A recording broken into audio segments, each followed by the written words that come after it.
Tonight, a sinking feeling. We're scrambling from a finance perspective to try and keep it all above water. Why it's proving more difficult than imagined to keep this massive sinkhole in southern Manitoba from getting any bigger. Also tonight, who has their eyes on the skies? What contingency plans are in place as Winnipeg's airport faces a shortage of air traffic controllers?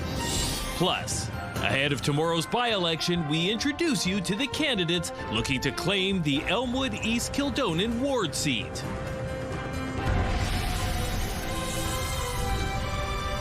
CTV News. Live from downtown Winnipeg with Marilee Caruso. Good evening. Thanks for joining us. Marilee is away tonight. The Rosenort sinkhole is now a gaping chasm. In late May, a small crater formed on Pleasant Valley Road. 5 months later, well, that cave-in has turned into a financial disaster for the RM of Morris. CTV's Joseph Bernacki joins us now live. So, Joseph, you visited this area before and went back to check it out today. So, how bad is it now? John, it's way worse. In fact, it's almost surreal. It doesn't even look like a road anymore. It definitely has gotten deeper, probably a little bit wider. Rosenort resident Pat Friesen has watched this sinkhole near her property slowly cave in over the summer. Since May, this section of Pleasant Valley Road has attracted a lot of attention. There were lots of visitors, people coming all the time. It's kind of slowed down now, but people still come to see if anything has been done on it. And it's going to be a costly fix. The RM of Morris hired engineers who have completed preliminary drawings. They needed this so that the Federal Department of Fisheries and Oceans could approve any work due to fish in the nearby Morris River. Deputy Reeve Mervyn Dewick said the RM knew the fix would not come cheap. The preliminary estimates right now stand at about $1.2 million for this project. That could come up and down once, up or down, depending on what the tenders come in at. And then we as an RM need to decide how we're going to fund this. Dewick says footing the bill will be tough. The RM is still recovering from devastating flooding in 2022, where damage estimates went up to $30 million. Just to give us a little bit of perspective, just the culverts for this project are $200,000. We're scrambling from a finance perspective to try and keep it all above water. The RM was able to apply for a Manitoba GRO grant. It's an application-based program to help provincial municipalities fund critical infrastructure needs. Dewick says they are still waiting to hear back if funding to fix the sinkhole will be approved. That is going to be the only saving grace to it if we can get that. If not, like I say, we'll have to probably delay it a year so we can budget for it. We reached out to the Federal Department of Fisheries and Oceans for comment. We did not hear back by our deadline. Joseph, is there any idea if the Rosenort Road can be filled in over the winter? John, Dewick says if the GRO grant application does get approved, then work could begin by the middle of winter, and the hole could get worse, but there are hopes it'll be fixed by the spring. All right, thanks, Joseph. The province is expanding an outreach space at the Millennium Library. The Downtown Resource Corner is just another tool that will help make our downtown safer by connecting people with supports before situations escalate. Officials say the former Community Connection space will now be known as the Downtown Resource Center and will offer more services than before. Now, that includes mental health workers, a public health nurse, employment and income assistance staff, and members of the Downtown Community Safety Partnership. The Downtown Resource Corner will also host a rotation of community partners to help Manitobans access IDs, housing, rent assist, and other programs like Healthy Baby and 55 Plus, along with a free phone and photocopier to help complete applications. The Resource Center operates roughly 20 hours a week with extended hours once a week. A staffing shortage is forcing temporary closures of the air traffic control tower at Winnipeg's International Airport. And NAV Canada says the problem could spread to other airports in Canada. Joining me now live is CTV's Taylor Brock. So Taylor, what does this all mean? Well, it means passengers might have to pack some extra patience, John. At times, just a single person will be staffing the air control tower, and when they're on their break, the tower has to close. In a statement to CTV News, NAV Canada says the closures in Winnipeg are temporary precautionary measures taken under its fatigue risk management system. In a memo obtained by the news agency Reuters, Air Canada tells pilots to avoid the Winnipeg airport during tower closures. It says the closures will happen when there's only one person staffing the tower and they need to take their designated break. The closures are planned for low traffic periods. So, Taylor, what's happening in the Winnipeg Airports Authority? What are they saying about all this? Well, a spokesperson tells us its operations haven't recently experienced any significant delays. When we asked if the tower closure could impact the holiday season, we were directed to NAV Canada. Now, we did ask NAV Canada about this, as well as other questions about vacancies and how often pilots have to avoid Winnipeg. However, NAV Canada didn't answer them. An email statement from the agency to CTV News says, in part, when such a closure occurs, standard contingency procedures are immediately activated. Air traffic services continue to be provided by NAV Canada's Area Control Centre and Flight Information Centre, staffed with qualified professionals who are equipped to support aircraft movements in and around airports.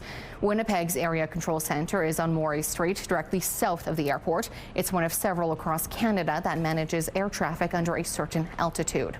CTV News also received a statement from the Airline Pilots Association saying air traffic controller shortages continue to lead to delays at various airports across Canada. This lack of stability in Canada's aviation sector must be addressed.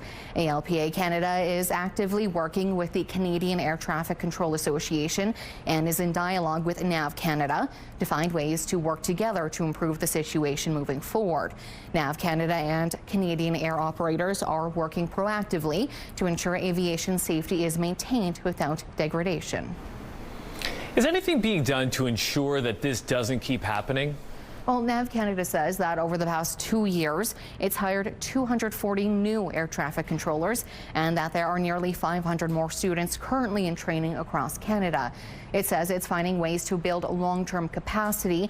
However, NAV Canada gave no indication on if and when staffing levels may increase in Winnipeg. Thanks, Taylor. More housing is coming to Osborne Village thanks to an Indigenous-led development project. A groundbreaking ceremony was held at the future site of the Elmwood on River Avenue. The 7-story riverfront property is set to include 147 mixed-income units, 60 of which will be classified as deeply affordable. It also features a fitness facility, heated parkade, and energy efficiency building standards. It's wholly owned by Broken Head Ojibwe Nation, and Chief Gordon Bluesky says the location bears historical significance. You know, I was just down here earlier seeing the shoreline stabilization that was completed, and I was just reminiscing about that and thinking about how our people used to gather here for thousands and thousands of years. So it's just symbolic that we have our first build being here where we belong. Well, you guys. Chief Bluesky says the project should wrap up within 18 months to 2 years. Well, they say if you build a better mousetrap, the world will beat a path to your door. And that certainly seems to be the case for a made-in-Manitoba invention. The Razor's Edge Concave, designed in Winkler, is an agricultural device designed to make combining more efficient for farmers.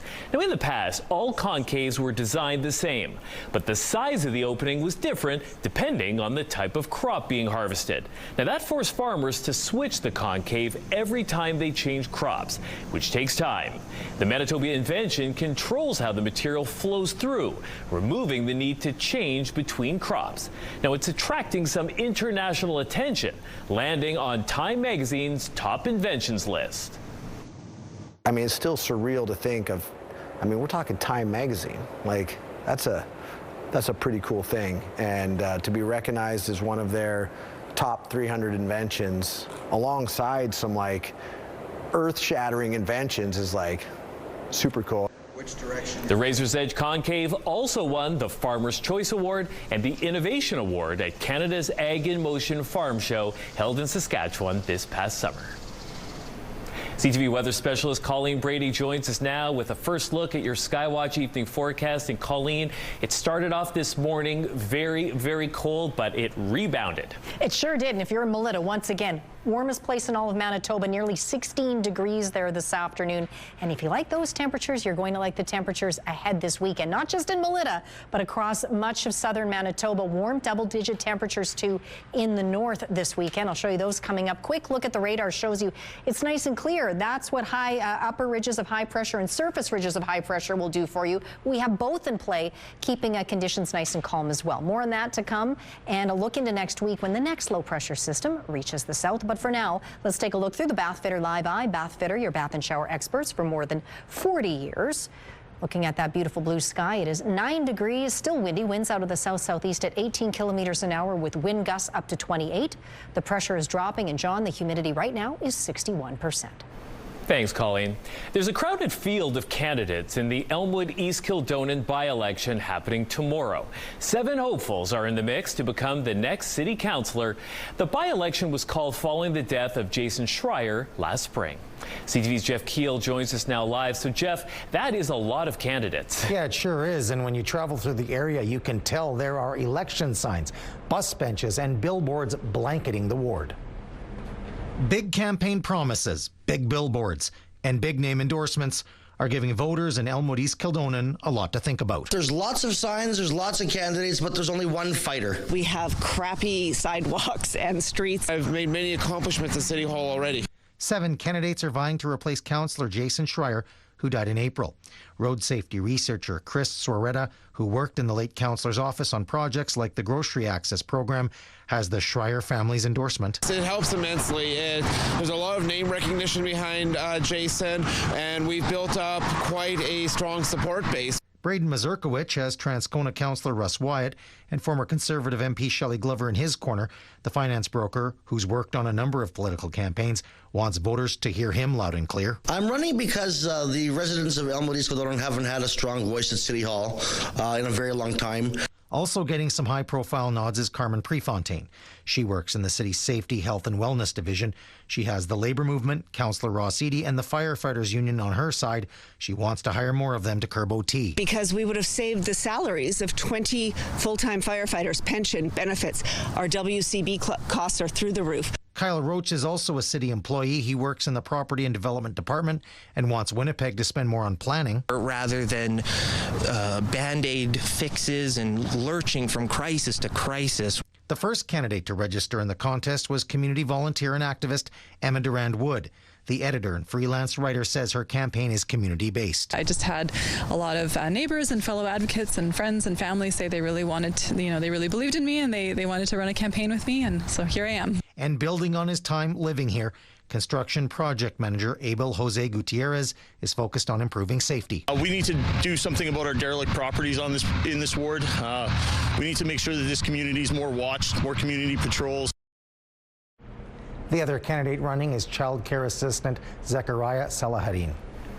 Jeff, what are the big issues in this campaign? Well, lots of candidates, lots of issues. The candidates say crime and safety, homelessness, infrastructure, and fixing the new transit system, plus the future of the Louise Bridge, something Jason Schreier cared about. The city has a $40 million plan to refurbish it. Some of the candidates say that's the right move in terms of being fiscally responsible while making sure that the bridge stays open. Others say build a new one, bigger and better, that will last more than 30 years so the bridge is not at risk of closing like Arlington. Thanks, Jeff. The federal government is putting more than $2 million towards nearly a dozen forestry projects in Manitoba. It's an effort to get more First Nations participation in the sector. Nearly half of the money going towards the Bay Redevelopment Project here in Winnipeg. Federal funding for this project will go towards the design, engineering, and construction of an innovative wood-based system to support a 6-story atrium roof and wood cladding panels as part of the larger retrofit project. Others getting a share of the funds include First Nations groups in Easterville, Cross Lake, and the Manitoba Métis Federation. The projects will look for ways to expand or find new forestry projects or offer skills training. It's part of a larger forestry funding promise for First Nations groups across the prairies. The daughter of Morgan Harris, one of the victims of a Winnipeg serial killer, has been hired by the province to work on Indigenous reconciliation. Cambria Harris is now a special assistant working in the province's Indigenous Reconciliation Secretariat. According to an order in council, she started in the role earlier this week. For 3 years, Harris tirelessly called for a search of the Prairie Green landfill to find the remains of her mother, one of 4 victims of convicted serial killer Jeremy Skibitsky. The search led to the discovery of Morgan's remains, along with those of Mercedes Myron in February. A 77-year-old theater in Selkirk is getting a welcome financial boost. The Garry Theater has announced that the Rotary Club of Selkirk has become a naming sponsor. The club is committing more than $87,000 to the theater over the next 5 years.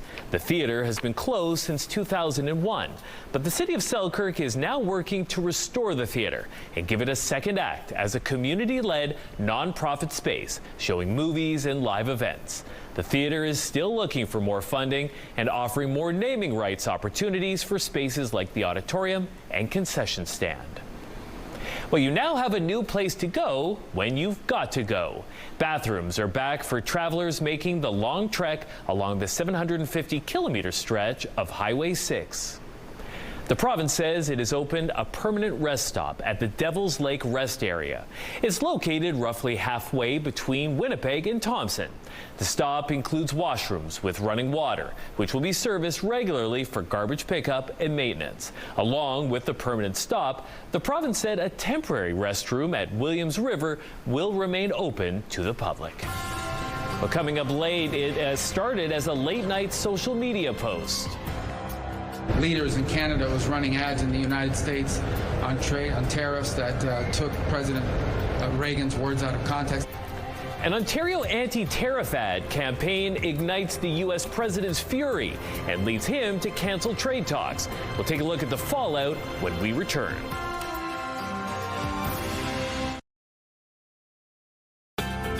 Your morning just got a little brighter. Start your day with CTV Your Morning, and you could win $20,000. For your chance to win, watch CTV Your Morning Winnipeg, weekday mornings 6 to 9. Taking a look at the markets now, crude oil is down 29 cents. The Canadian dollar dropped 1/10 of a cent. Gold lost $7. The TSX added 166 points. The Dow Jones rose 472. And the Nasdaq finished the day 263 points higher. Donald Trump has delivered an unexpected blow to Canadian industries. He announced late last night that he's terminated trade talks with Canada. Trump says the decision is over anti-tariff ads paid for by the Ontario government. CTV's Annie Bergeron-Oliver has more on the fallout. Rejecting protectionist legislation and promoting fair and free competition. Ontario's $75 million ad featuring the voice of the late Republican President Ronald Reagan was only on the air for about a week, but it appears to have hit a nerve. The U.S. president repeatedly attacking the ad, saying Canada has fraudulently used an advertisement, which is fake, featuring Ronald Reagan speaking negatively about tariffs. Based on their egregious behavior, all trade negotiations with Canada are hereby terminated. What happened is one of the leaders in Canada was running ads in the United States on tariffs that took President Reagan's words out of context. But there is skepticism even among Republicans that the ad alone is to blame for the terminated talks. The fact is that the negotiations with the Canadians have not been very collegial. They've not been going well. I think the president's very frustrated. Canadian negotiators seeking relief for hard-hit sectors like steel and aluminum were just in Washington. And as late as Tuesday, Canadian sources were telling CTV News a trade deal was close and progressing well. We can't control the trade policy of the United States. Prime Minister Mark Carney, who is off to Asia, where he will be attending global summits alongside the U.S. president, says Canada stands ready to talk. We stand ready to pick up on that progress and build on that progress when the Americans are ready to have those discussions, because it will be for the benefit of workers in the United States, workers in Canada. The Conservative leader lays the blame on the Prime Minister. The responsibility rests with the national government and its head, and that's the Prime Minister. And Mark Carney has broken his promise The advertisement will run as scheduled during the first 2 World Series games, but the Premier's office says that in speaking with the Prime Minister, Ontario has decided to pause its U.S. advertising campaign on Monday. Annie Bergeron-Oliver, CTV News, Ottawa. Meantime, Manitoba's Premier waded into the discussion with his own social media video in support of the ad. President Trump's damaging tariffs go completely against Mr. Reagan's legacy. And it's clear that these ads are working.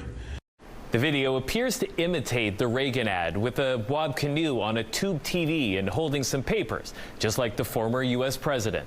In it, the Premier says Ontario's ad represents the former U.S. president's views on tariffs accurately and powerfully. He concludes by urging Doug Ford to keep the ads running, saying this country is behind you. Stellantis and GM have lost their special exemptions after the companies cut back on their Canadian operations. Ottawa will now limit how many vehicles they can import tariff-free to sell in Canada. In April, the federal government imposed retaliatory tariffs on some U.S. goods, but gave some automakers special exemptions to bring in a limited number of vehicles. It was done on the condition they keep Canadian jobs and investments. But in recent weeks, GM said it would end production of its electric vehicles in Ingersoll, Ontario, and Stellantis said it would move production of its Jeep Compass from Ontario to Illinois. And Canada's not penalizing these companies. It's just removing the bonus that they had because of their status as investors in this country. Reduce your investment? Well, then you can have the same status that Hyundai has or Nissan has. 2 companies that are great car-making companies, but they don't have investments in Canada. They don't employ Canadians. And when their products come in, Canadians have to pay tariffs on them. Sources say Ottawa is reducing the remission quota for General Motors by 24% and for Stellantis by 50%. The U.S. military is moving its warships to waters off Latin America. They include warships, an aircraft carrier, and attack planes. It's seen as a dramatic escalation of U.S. military might in the region. Now, there's growing speculation that Donald Trump is trying to topple Venezuelan President Nicolas Maduro. The U.S. military flew a pair of supersonic heavy bombers up the coast of Venezuela yesterday. American bombers did something similar a few days earlier, said to be part of a training exercise. And since early September, American forces have carried out several lethal strikes on boats in the waters off Venezuela, under claims that the boats carried drug traffickers. And there has been another strike on an alleged drug boat in the Caribbean. 6 people were killed. This video was posted by Defense Secretary Pete Hegseth, but he provided no details other than to claim that the vessel was operated by a drug gang. This is the 10th American strike on alleged drug boats. Lithuania's president is condemning a violation of its airspace by Russian aircraft. This is cruel violation of international law and territorial sovereignty of Lithuania, and we have to react to this. Spanish fighter jets from NATO Baltic Air Police were scrambled in response to the incident. 2 Russian aircraft entered the NATO members' airspace for about 18 seconds on Thursday. Tensions in the region are already running high. The Baltic countries fear the Kremlin is testing NATO's defensive reflexes. WestJet will soon start charging more to sit back and relax. It seems like over the last 20 to 30 years, what airlines have done is sort of piece out different parts of the flight experience and charge customers for different parts. What's next? Are they going to charge you to use the washrooms? The airline will be adjusting some of its Boeing 737 aircrafts to remove the reclining option from its economy seats. Those who want a seat that allows you to sit back will need to book in the premium section or extended comfort section. WestJet says the new configuration will save space, allowing more passengers to be booked on a flight. With Toronto and Los Angeles getting ready to face each other in the World Series, the 2 cities' mayors have set terms for a friendly wager. Last night, I talked to Mayor of Los Angeles, Karen Bass, about our bet. Now, we're both cyclists. So we bet that the losing mayor has to wear each other's jersey, okay, and bike the number of runs the winner have scored. I am so confident that I said to her, she can do it in kilometers and I'll do it in miles. LA Mayor Karen Bass showed a photo of her call with Mayor Chow, adding, "You can't wait to see you in Dodger blue." They just seem to be playing for each other and playing for the city and even playing for the country. It's really fun. Jays fever running hot. When we return, how the Blue Jays World Series run is turning into a home run for Winnipeg's baseball community.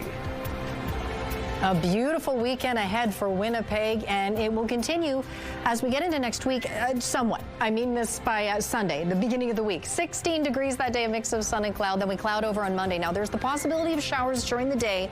Much more likely we're going to see rain move in by Monday night to Winnipeg. 13 during the day.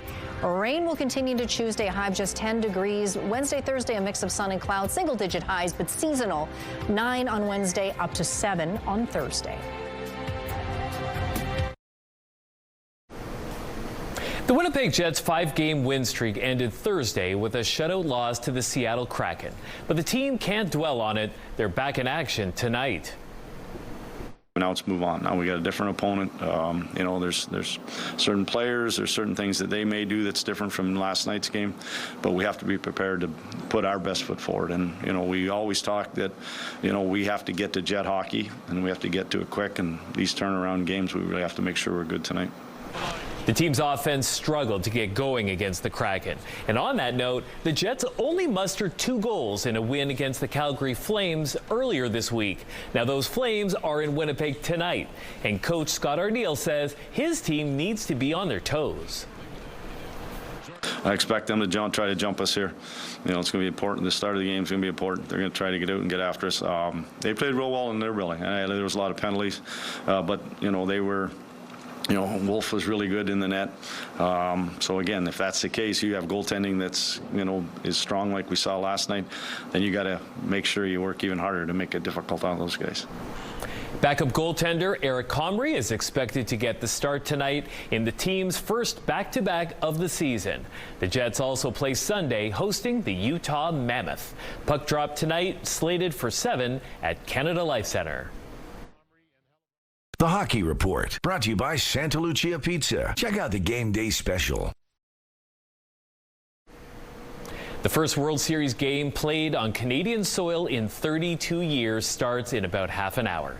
And this postseason run by the Toronto Blue Jays could lead to an upswing of interest here in Manitoba. I think there's no doubt that it gets more Canadians and more people watching our sport, which obviously is great for promotion, and it should drive an increase in membership in 26. Baseball Manitoba's executive director says the Jays' back-to-back championships in the 90s and playoff runs in 2015 and 2016 were a big boost for registration. And he says this Blue Jays roster is the perfect mix to get young Manitobans excited and onto the field. They're not dictated by the home run. They can play small ball. They can bunt. They can move runners over. The pitchers are dynamic. They've stuck together, and they just seem to be playing for each other and playing for the city and even playing for the country. It's really fun. Jason Miller says Baseball Manitoba has camps and clinics throughout the offseason and leagues for all levels of skill in the summer. First pitch tonight goes at 7 o'clock. Varsity playoffs kicked off Thursday afternoon for Winnipeg high school football teams.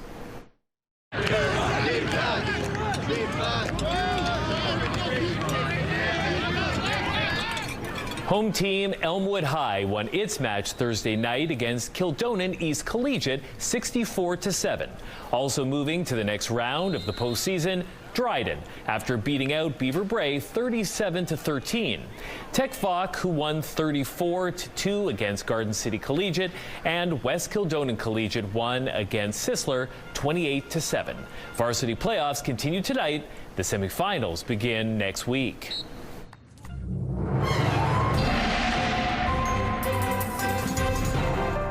CTV Skywatch weather brought to you by South Beach Casino and Resort. Visit southbeachcasino.ca. CTV weather specialist Colleen Brady has your complete Skywatch weather forecast. Colleen, I broke out my winter coat, but it seems like I didn't need it, at least not yet. That was premature, but we'll be talking about temperatures where winter coats will be needed soon enough, John. But for now, let's enjoy these unseasonably mild temperatures while they last. Beautiful today across the south, double-digit temperatures. And tomorrow we will see that again, just even warmer. And parts of northern Manitoba will break out into the double digits as well. I'll show you that in a moment. As I mentioned earlier, there's a pair of high pressure ridges over the province. There's a big ridge of upper high pressure that is across the prairies in general, a surface ridge of high pressure over the province as well. That will likely bring that surface ridge underneath it some fog to the southwest tonight. So if you were in those communities, watch out for that. Clouds starting to move into the northwest. It will be cloudy there about as far as Thompson. It will be clearer tonight over in the northeast. Down into northwestern Ontario, light cloud right now, but otherwise fairly clear after rain and snow earlier this week. Much calmer conditions over the last couple of days. But you can see not a lot happening. That's what high pressure will do, especially when you have a pair of ridges over the Manitoba area. It's keeping things pretty clear, conditions stable. Back into northwestern Ontario, stable as well. Overnight we go, and again, under that surface ridge of high pressure, it's really looking most likely that it will be the southwest. That may see some fog develop, just some light cloud taking us into Saturday morning. Bright and sunny, temperatures, as I mentioned, rising up into the double digits, right up into northern Manitoba. By the afternoon, a little bit of cloud cover, but for the most part in the north, you'll get some sunshine as well. Abundant sunshine across more southern regions, including Winnipeg and Brandon. And for context, Winnipeg and Brandon, our normal high for this time of year, both cities right around 7 degrees. I will show you some temperatures forecast for tomorrow that will be considerably warmer than that. Clouding over on Sunday, although we should see more of a mix of sun and cloud most of the day here in Winnipeg before it gets a little cloudier late in the afternoon. For tonight, mostly clear. We drop down to 3 degrees. Winds out of the southeast at 20 for the next few hours, and then overnight fairly light. That won't last long though. In the morning though, still reasonable winds coming from the south, mainly sunny up to 4 degrees. Then those winds will strengthen considerably. Still sunny all the way up to 16 degrees, so well above normal for this time of year. Across the northeast tonight, temperatures hovering just above or just below the freezing mark, just a few clouds. Cloudier over Thompson, so that will keep the temperature from dropping below freezing, 3 degrees there. Tomorrow, Thompson, the clouds stick around for you, 11 degrees. But look at this, double digits as far north as Gill, a mix of sun and cloud there, 10 degrees. 8 for Churchill tomorrow, a mix of sun and cloud, but you'll have some pretty gusty south winds that far north as well. Cloudy tonight across the northwest. Overnight lows very mild, 7 overnight for Flin Flon. Cloudy there tomorrow, 14 degrees. Sunshine for Norway House and Norway House Cree Nation. Sunny and windy up to 14. Fog expected overnight in the southwest. Brandon down to -2. Dauphin 0. Sunny around the region. Look at this, 17, 18 degrees tomorrow.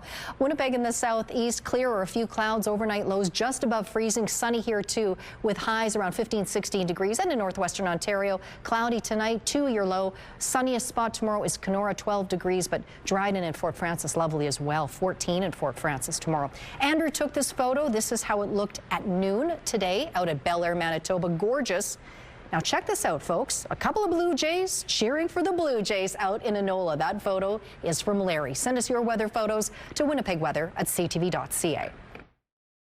The CTV Skywatch Pick of the Day is brought to you by MJ the Musical at Centennial Concert Hall, November 5th to 9th. You're aiming to sleep in the position that is going to make you feel the most refreshed. How you sleep can be equally as important as how much you sleep, particularly if you have certain health conditions. Some of the best ways to position yourself before you catch some Z's coming up next in Medical Watch.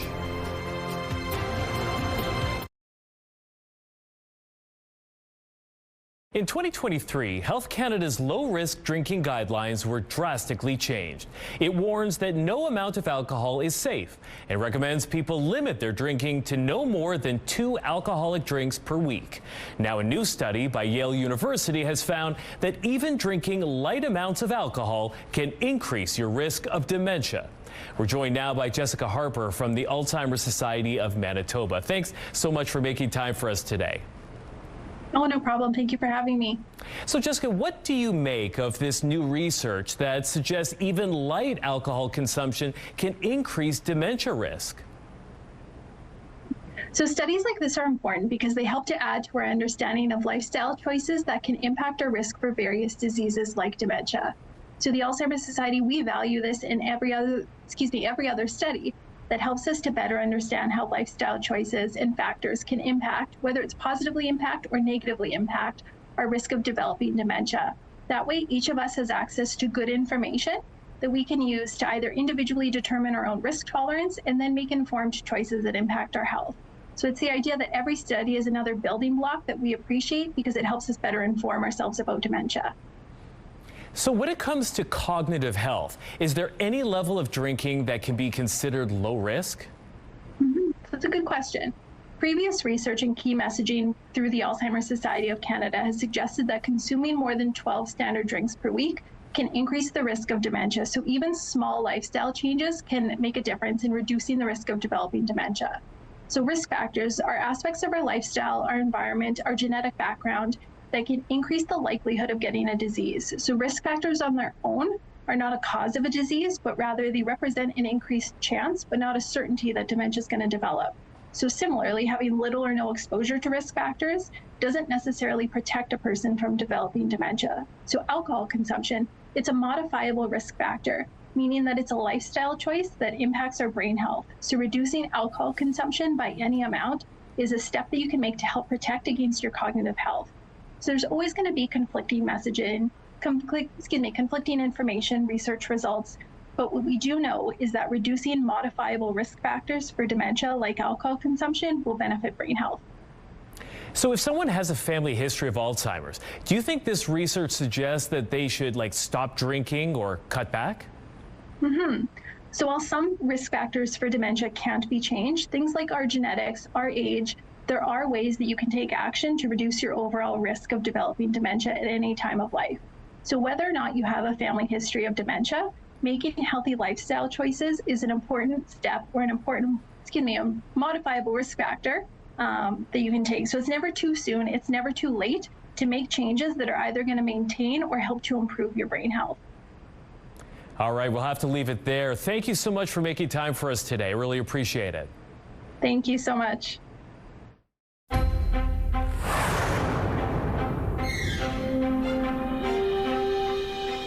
People living on the prairies are more likely than the rest of Canada to interact with friends exclusively virtually.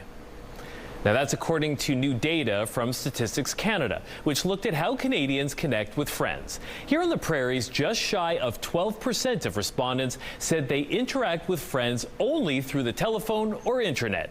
At the same time, those who said they only connected with friends virtually were also less likely to say they were satisfied with their friendships, as compared to those who communicated both virtually and in person. The data was collected between mid-April and mid-June of this year. Experts have long discussed the benefits of getting enough sleep, and now we're learning more about how your sleep position matters, especially if you have certain medical conditions. Probably 30% of men, 10% of women in their middle-aged years have sleep apnea, and the prevalence of that increases as we get older. Sleep neurologist Dr. Nancy Foldvary recommends sleeping on your side if you have obstructive sleep apnea or other chronic conditions such as heart failure or arthritis. And if you have acid reflux, she says sleep on your left side, not sleeping on your back, can also help keep your airways clear. I'm sure we can all resonate with the story of the loud snorer on their back and the bed partner does the elbow to get that person to roll over onto their side. If you have chronic nasal congestion or have a deviated septum, Foldvary suggests slide sleep is also recommended. Now, if one side of your nose is more stuffy than the other, she says to sleep on the side that allows the blocked nostril to be upright. Side sleep is not recommended if you have shoulder pain, but is advised for other chronic pain like in the neck or knees.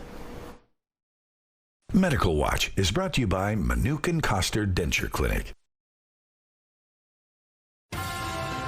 You ain't nothing but a liar. Get ready, country fans. This year's lineup for Dauphin's Countryfest was just released, and there are some big names hitting the stage. We'll have those details for you when we return.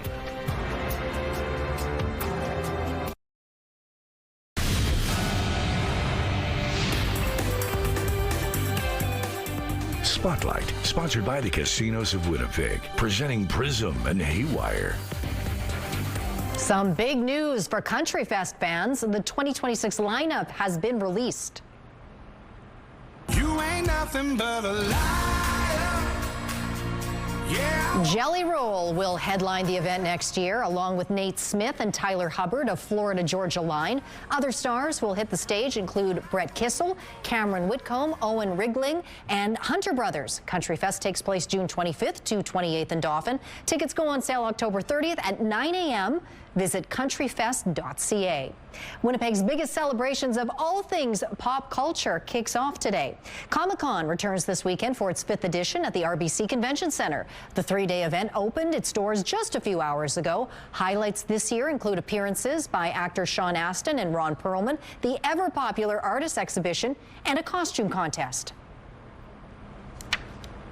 I mean, look, I always tell people, if you've never been to a Comic-Con before, it's a celebration of pop culture. And when you look around, there's really something that represents every faction of pop culture, whether you're a Star Wars fan, a Lord of the Rings fan, a Star Trek fan, if you're into anime, if you're into just Hollywood in general, if you're into toys, comic books, T-shirts, swords, all kinds of stuff. It's here in the exhibition hall.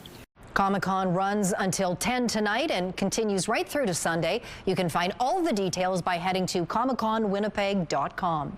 Documentary fans, listen up. The Gimme Some Truth Documentary Festival is coming soon to Winnipeg. 4 days ahead, and I'm lost again. Opening the festival are a couple of films from the late Canadian director Frank Cole, including Life Without Death, chronicling Cole's epic 7,000-kilometer journey across the Sahara Desert on a camel. The festival closes with a documentary challenge featuring 10 new short documentaries created by local filmmakers made in the 30 days prior to the festival. The Gimme Some Truth Documentary Festival takes place November 6th to 9th. Get more information and tickets at davebarbercinematech.com. Bon Jovi is hitting the road in 2026, but you'll have to do a bit of traveling if you want to see them. The band just announced a 7-night summer tour. The Forever Tour kicks off with 4 nights at New York's Madison Square Garden in July before the band heads to Edinburgh, Scotland, Dublin, and London. It will be the band's first run of shows in 4 years and its first tour since frontman John Bon Jovi underwent major vocal cord surgery. General sale tickets launch October 31st. Easy date to remember. Kick off your weekend with some great entertainment starting at 7 with Celebrity Wheel of Fortune. Special Forces World's Toughest Test is on at 8. And catch Boston Blue at 9. It's all right here tonight on CTV. At all different times of year, he shows up, depending on what's happening in sports. And now he's being called on to rally support for the Blue Jays, where in Winnipeg you can find this friendly, sports-loving Santa ahead.